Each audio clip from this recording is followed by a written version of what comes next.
इस कहानी का नाम है नीले गुलाब। डियर चीनू, कैसे हो?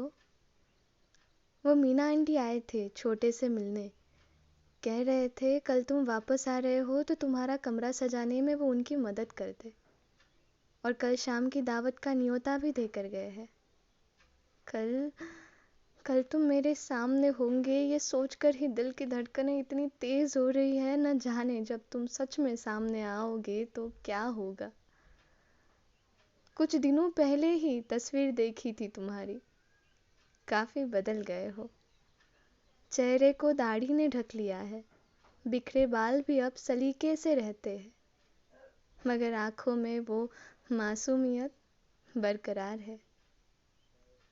मीना आंटी बता रही थी आजकल काम का काफी टेंशन होता है तुम्हें, खाने का भी वक्त नहीं मिलता।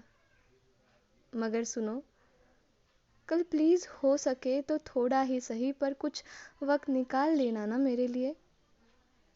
कुछ बातें करनी है तुमसे, कुछ बताना है तुम्हें, बहुत खास, जो मैं आज तक नहीं बता पाई।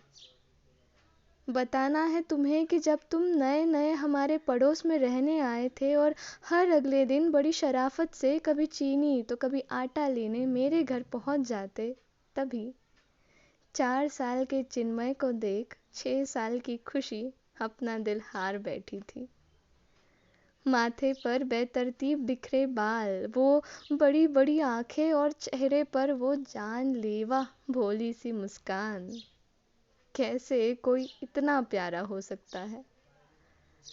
तुम्हें याद है जब हम गली में क्रिकेट खेला करते थे, तब कोई तुम्हें अपने टीम में नहीं लेता था क्योंकि तुम्हें क्रिकेट आता ही नहीं था, मगर मैं तुम्हें अपने टीम में ले लेती। सबको लगता था कि तुम छोटे के दोस्त हो इसीलिए, मगर मैं तो बहाने ढूंढा करती थी हमेशा तुम्हारे आसपास रहने के। तुम जब भी मेरे करीब से होकर गुजरते, मैं उस लम्हे को किसी पिक्चर की तरह बार बार जहन में दोहराती।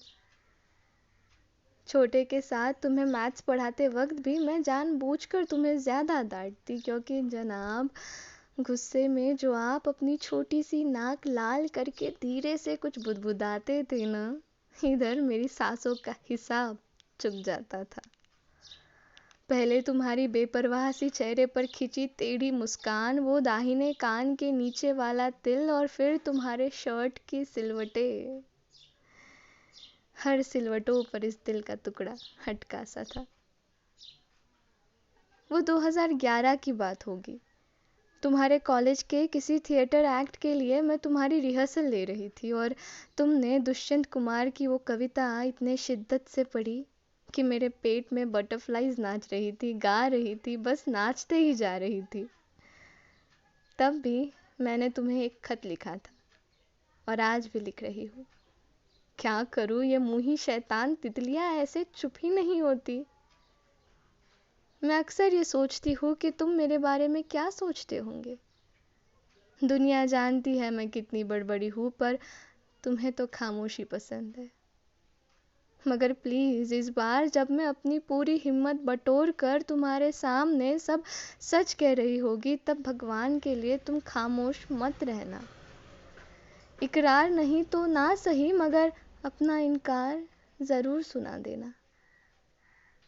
मैंने अपने सारे राज इन खतों में कैद कर रखे हैं, जो मैं कल तुम्हारे हवाले कर दूंगी। अपने जज्बात का इतर लगाए शब्दों का पहन लिए ये नीले गुलाब मैं तुम्हें भेज दूंगी। खुशी। अगले दिन मैं उठी तो पता चला कि चिन्मय सुबह होते ही घर पहुंच गया था। मैंने जैसे तैसे खुद को समेटा और चिन्मय के घर चली गई।